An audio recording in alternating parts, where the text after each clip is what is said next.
जब हनुमान जी ने खुद मिटाई हनुमान चालीसा, आप सभी को राधे राधे। यह सच्चाई जानकर आप हैरान हो जाओगे।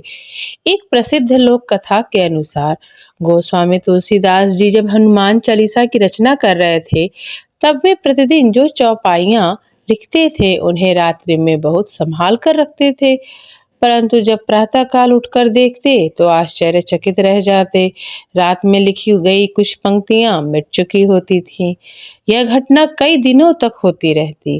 तुलसीदास जी अत्यंत व्याकुल हो उठे। उन्हें लगा कि अवश्य ही कोई दैवी संकेत है। तब उन्होंने पूर्ण श्रद्धा और भाव से श्री हनुमान जी की आराधना की। उनकी भक्ति से प्रसन्न होकर पवन पुत्र हनुमान जी साक्षात प्रकट हुए। तुलसीदास जी ने विनम्रता से कहा, हे प्रभु, मैं आपकी महिमा का गान लिखता हूँ, किंतु रात्रि में उसे कोई मिटा देता है। यह क्या रहस्य है?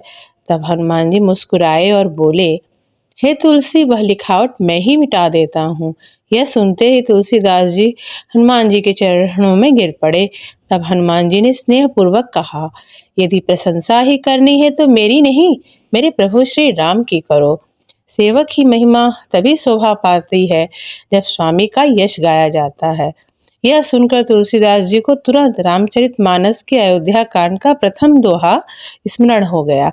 उन्होंने हनुमान चालीसा के आरंभ में वही दोहा लिख दिया, श्री गुरु चरण सरोज रज, निज मन मुकुर सुधार, बरनउँ रघुवर विमल जसु, जो दायक फल चार।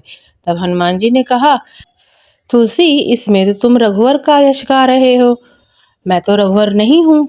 तुलसीदास जी ने हाथ जोड़कर उत्तर दिया, प्रभु, आप और श्री राम एक ही दिव्य प्रसाद से अवतरित हुए हैं, इसलिए आप रघुवर भी हो।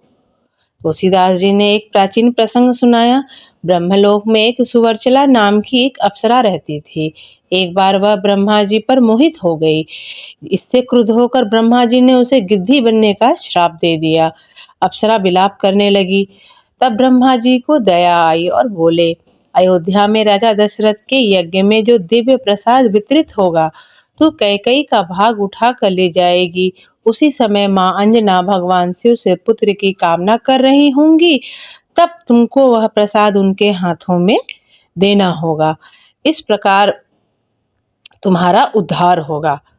इससे उसी प्रसाद से भगवान आपका अवतरण हुआ। तो हे हनुमान, इतना ही नहीं, श्री राम स्वयं आपको अपना भाई कहते हैं। तुम मम प्रिय भरत ही समभाई। तुलसीदास जी ने एक और प्रमाण दिया। जब आप अशोक वाटिका में माता सीता की खोज में गए थे, तो माता जानकी ने आपको अपना पुत्र बना लिया। अजर अमर गुरुनिधि सुत होऊं, करहूं बहुत रघुनायक छोहूं। और जब आप माता सीता का संदेश लौटकर आए तो श्री राम ने आपको अपना पुत्र स्वीकार किया। सुनहु सुत तोहि उरनी मैं नाही, देखहु करि विचार मन माही। इस प्रकार आप प्रभु श्री राम के भाई भी हैं, पुत्र भी हैं और परम भक्त भी हैं। इसलिए आप ही सच्चे अर्थों में रघुवर हैं। यह सुनकर हनुमान जी अत्यंत प्रसन्न हुए। उन्होंने तुलसीदास जी को आशीर्वाद दिया और कहा, अब तुम्हारी रचना युगों युगों तक भक्तों के कंठ में विराज करेगी।